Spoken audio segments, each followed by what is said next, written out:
விஷயம். ஜென்ரலா வந்து ரொம்ப சாஃப்ட்டான பெண்கள தான் இவங்க ட்ரை பண்ணுவாங்க. இவங்க எக்ஸ்ப்ளாய்ட் பண்ணுவாங்க. கொஞ்சம் போல்டா, இண்டிபெண்டன்ட்டா இருக்கிற விமன வந்து கொஞ்சம் சேஃபா இருப்பாங்க அப்படின்றது இல்லாம, எல்லா பேக்ரவுண்ட்ஸ்லயும் இருக்கிற விமன வந்து இவங்க ஹர்ட் பண்ணியிருக்காங்க. ஸோ அது வந்து ரொம்ப இன்ட்ரஸ்டிங்கா பட்டுச்சு. அண்ட் 4 பெண்களுமே 4 டிஃபரெண்ட் பேக்ரவுண்ட்ஸ் ஆஃப் லைஃப்லேருந்து வரப்படுற பெண்கள். அண்ட் 4 பேருக்குமே ஈக்குவல் ரோல்ஸ் இருக்கு. ரொம்ப ஸ்ட்ராங்கான ரோல்ஸ் இருக்கு. அண்ட் ரொம்ப சந்தோஷமா இருக்கு. ஒரு பெண்களுக்கான படம் இவ்ளோ பெண்கள் சேர்ந்து நடிச்சதுல ரொம்ப சந்தோஷமா இருக்கு. ப்ரமோட் பண்ணும்போது ம். சிகா மட்டும் தான் இருக்கிறாங்க. ம். ட்ரெய்லர் ம். அவங்க கேரக்டர் மட்டும் தான் ரொம்ப பாதிக்கப்பட்டாங்க. அப்படி இல்ல. அது ஐ திங்க் ரக்ஷிதாவோட அந்த பர்த்டே வீடியோ ரிலீஸ் பண்ணதுனால தான் அது வந்து அவ்ளோ பெருசா பிரபலமா வந்து அது ரொம்ப ஃபாஸ்ட்டா அது வைல்ட் ஃபயர் மாரி ஃபயர் ஆயிடுச்சு. ஸோ மத்தபடி எல்லா பப்ளிசிட்டிலயுமே எல்லா பெண்களையும் இம்பார்ட்டன்ஸ் குடுக்குறாங்க. டீசர், ட்ரெய்லர் எல்லாருக்குமே எல்லாமே இருக்கு.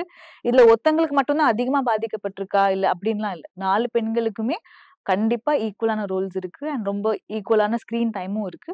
ஸோ நான் சொன்ன மாதிரி ரக்ஷிதாவோட அந்த அந்த வீடியோ வந்து ரொம்ப வைரலா போனதுனால அவங்கள் தான் அப்படின்ற மாரி உங்களுக்கு தோணலாம். பட் ஐ திங்க் சார் வந்து எல்லாருக்குமே இம்பார்ட்டன்ஸ் குடுத்திருக்காங்க. என்ன கதை சொன்னாங்களோ நம்மளுக்கு அதுதான் எடுக்கப்பட்டிருக்கு. கதை கேட்ட உடனே அந்த கேரக்டர் பண்றேன். உங்க ஃப்ரெண்டு ம். நாகர்கோயில்ல யாருன்னா இருப்பாங்க. சொன்னீங்களா இந்த மாதிரி படம் பண்றோம். நாகர்கோயில்ல வந்து நெறைய வாட்டி நான் ஷூட்டிங் போயிருக்கேன். இது நாகர்கோயில் இன்சிடென்ட் தான் அப்படின்னு நான் சொல்லவே இல்ல எங்கேயுமே. பட் நாகர்கோயில்ல நெறைய வாட்டி நான் ஷூட்டிங் போயிருக்கேன். ஸோ நான் இந்த படத்த பத்தி ஃபேமிலி கிட்ட டிஸ்கஸ் பண்ணேன். ஸோ படம் வரும்போது எல்லாருக்குமே தெரியும் என்ன அப்படின்ட்டு. ரியல் லைஃப் இன்சிடென்ட் அப்படின்னு இல்ல. Real life incidents. ஸோ நெறைய ரியல் லைஃப் இன்சிடென்ட்ஸ எடுத்து இந்த ஆக்கியிருக்காங்க. ஸ்டூடெண்ட்டுக்கு ம். ஒரு இது இப்போ படம் வந்து ஆட்டோ போட்டுருக்காங்க. ஆட்டோ ம். ஆட்டோ அவங்களுக்கு அந்த படம் வந்து முடிச்சு வரும்போது ம். என்ன எடுத்துட்டு போவாங்க? ஸ்டூடண்ட்ஸ். அ. கேர்ள்ஸ்லாம் ஆ. படம் ஆ. பார்ப்பாங்க. ஒரு ஆ. அவேர்னஸ் ஆ. வரும். ஆ. அவங்க அதான் டோட்டலா ஒரு ம். லேடிஸ்லாம் படம் பார்க்குறாங்க.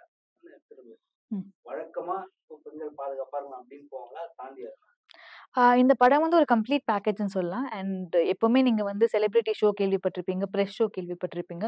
பட் ரிலீஸ்க்கு ரொம்ப மாதத்துக்கு முன்னாடியே வந்து சார் வந்து ஓப்பன் ஷோ போட்டிருக்காங்க. அ லேடீஸ்க்கு செப்பரேட்டா, ஜென்ட்ஸ்க்கு செப்பரேட்டா. ஸோ அங்க அங்க பப்ளிக்கோட ரெஸ்பான்ஸ் எப்படி இருக்குன்னு பார்க்கறதுக்கு. ஸோ ரொம்ப சந்தோஷமா இருந்துச்சு. அவங்களோட ரெஸ்பான்ஸ் வந்து அவ்ளோ பிரம்மாண்டமா இருந்திருக்கு. It was a very big response. And first thing வந்து நான் சொல்லப்படுற விஷயம் வந்து இதுல மெசேஜ் கண்டிப்பா இருக்கு. அத தாண்டி ஒரு நல்ல படம் இது. ஸோ எங்கேயுமே உங்களுக்கு போர் அடிக்காம ஒரு ஒரு இன்வெஸ்டிகேஷன் த்ரில்லர் தான் அந்த படத்தோட ஜானர். ஸோ அந்த ஜானருக்கு வந்து 100% சாட்டிஸ்ஃபேக்ஷன் இந்த படம் கண்டிப்பா உங்களுக்கு குடுக்கும். அண்ட் மெசேஜ் கண்டிப்பா எடுத்துட்டு போவாங்க. அத தாண்டி பெண்களுக்கு கோவம் வரலாம். ஒருத்தர போட்டு திட்டணும் வரும்.